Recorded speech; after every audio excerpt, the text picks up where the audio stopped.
All right, let's polish off homework 9, or at least the sister problems to homework 9 by doing problem 84 on page 147. It's a sister to your assigned problem 83. And it's deceptively simple. It says find the point on the line y equals x plus 1 that's closest to the point 4, 1. So if I can quickly draw a little sketch here, I'm going to draw the line y equals x plus 1. That's a line with a slope 1 and a y-intercept of 1.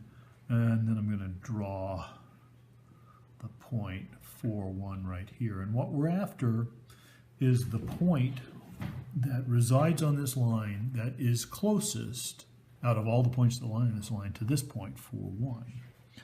So there are really two approaches here. We're in a chapter, in a section in a chapter called Quadratic Functions, and that's the author's intended approach. But we can do this. We can do this strictly using the knowledge we have with respect to lines and graphs of lines, as long as we allow that we know that the point that is closest to this point that lies on this line is the point at the intersection of this line and the perpendicular to this line. And it makes great sense if you kind of draw this curve.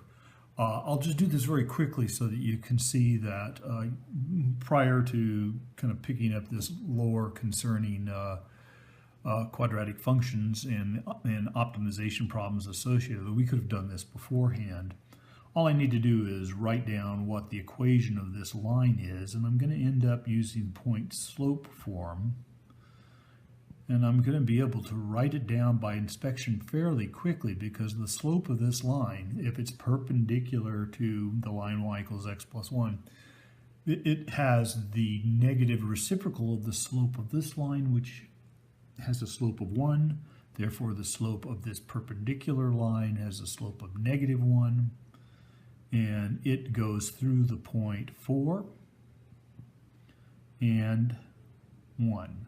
So there it is. There's the equation for this line going through 4, 1 perpendicular to this point. So if I just quickly clean this up a little bit, I get minus x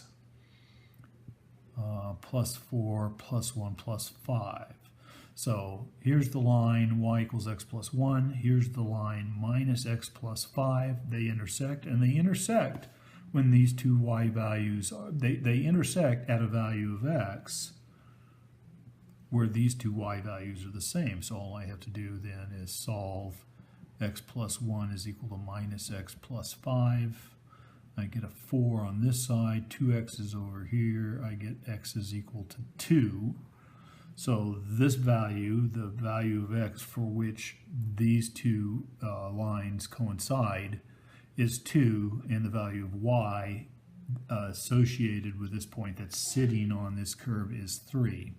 So the answer to this problem is the point 2, 3. So let's kind of draw a line and do this in the manner in which the author had intended. What the author intended was for you to recognize that if you pick a point here, call it xy, that there is a distance for every point xy, and that distance is a function of x.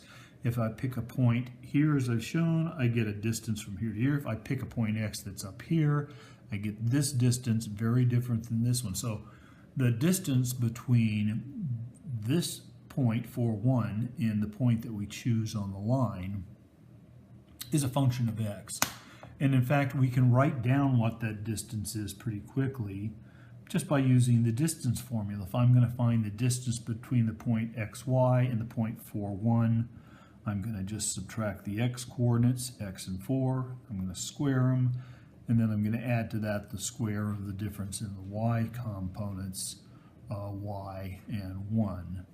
And then the next step I'm going to take is going to recognize that if this point lies on this line, and it's the point xy, well, it can be rewritten as the point x plus 1, because every one of the points on this line has the property that their y value is equal to x plus 1. So I can rewrite this as x minus 4 squared plus, instead of y, x plus 1 minus 1 squared.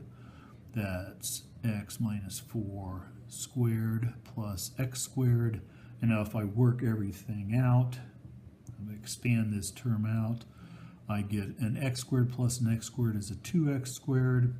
I get minus 8x, and I get plus 16. So as it turns out, the distance squared is a quadratic. And it's not just any quadratic, it's a quadratic that opens up, which therefore has a minimum value. Now, it has a minimum value, and so there is some value of x here for which d squared x is a minimum. And the value which produces a minimum in d squared x also produces a minimum in dx, the distance between 4, 1, and the point on the line. And so that's what we're after now. We just want to find the value of x which minimizes this. I'm going to take that a step further, and I'm going to divide both sides by 1/2 to get x squared minus 4x plus 8. Because again, the value of x that minimizes this quadratic also minimizes this quantity, and that same value will minimize d of x. And in order to find that minimum, all I have to do is to convert this again to vertex form by completing the square. I'm going to write that x minus 2 squared plus 4. And evidently the value of x, which minimizes this quadratic, is 2. And the value of y for the point which has the value of x is 3. And so the point 2, 3 by this approach and this approach is the point on this curve which is closest to 4, 1.